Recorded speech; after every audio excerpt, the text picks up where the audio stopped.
Okay, folks, so it's a hot day out in the garage. It's like mid 90s for the heat and like almost 110 for the heat index, so I'm not out in the garage.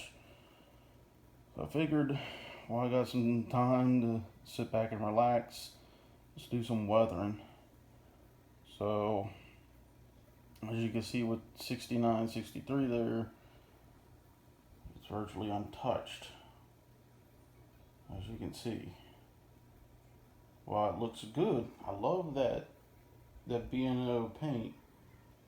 Just a little bit too vibrant for my liking. So what I've decided, and what I'm going to be doing with the rest of them, or at least that one, and I've already done with the rest of them, is I give them a little bit of weathering.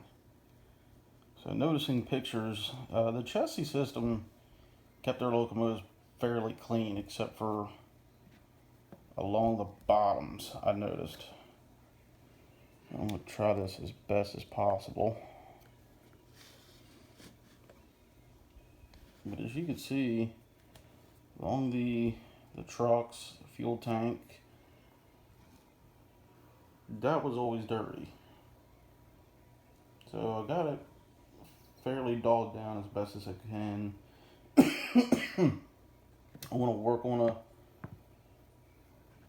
the long hood a little bit more to get that dogged down, at least on these B&O units. I put some soot along the top to give it a little bit of fading, like it's got exhaust coming out. So, and along the bottoms for fuel, like this here, I was kind of having some problems on figuring out how to go about it. Let's see if I can.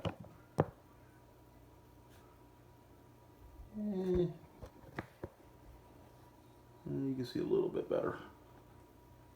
I was trying to figure out how to do like fuel spills, because I noticed a lot of pictures of these GP30s had fuel spills along the fuel tank.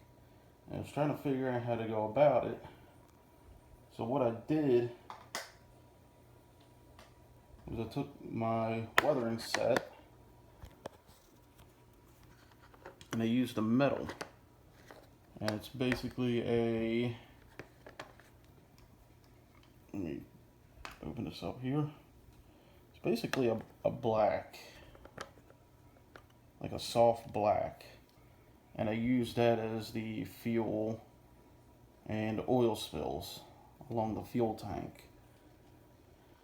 I put a little bit, just a little hint of rust that you seen there right here in the front. You can barely see it, but that's how it looked in the picture that I saw. Again, I used the soot that I got here around the exhaust up here very lightly, not too heavy. I'm going to eventually put it on the horn. I forgot that. These things were basically almost black in the picture. And then along the long hood, to dull it down, I used light sand, very lightly. Now towards the low nose, and the cab, they were virtually cleaned. There you go. So I didn't really touch on the hood, on the cab area. But as you can see along the front, I forgot the step areas, but I feel like this works out a little bit better. It looks good. It doesn't look too heavy, which is what I love. Let's see if I can get the other side real fast. There's the other side. Same thing. Give it a little bit of dulling down. And here's the Chessie system painted B&O. Now these here in pictures don't look too heavy on the weathering. So I mostly gave them a light grime along the trucks and the fuel tank. These were very clean from the late 70s, early 80s, early 1980. So just gave them a bit of a dulling along the trucks and the fuel tank. And just a little bit of fuel spillage right here. So I know you probably can't see it too well. Yeah, you can probably see it there. But that's what I'm doing. The other chassis system units are all weathered up pretty much like this one. They all look identical. The B&Os are going to look identical as well. The other one, I may do it just a tad lighter than this one, but I'm not too sure. But as you can see, it just looks better. Honestly, it even feels better than the B&O blue.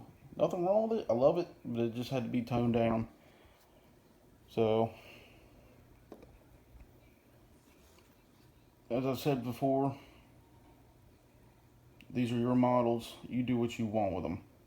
I'm weathering mine up, and I'm going to enjoy them. Eventually, I'm debating on it, but I might be switching out the decoders in these for Tsunami. So that way I can at least run them with the Genesis models. But that's long down the line, so to speak. So that's all for now, folks. Until next time, I'll catch you later.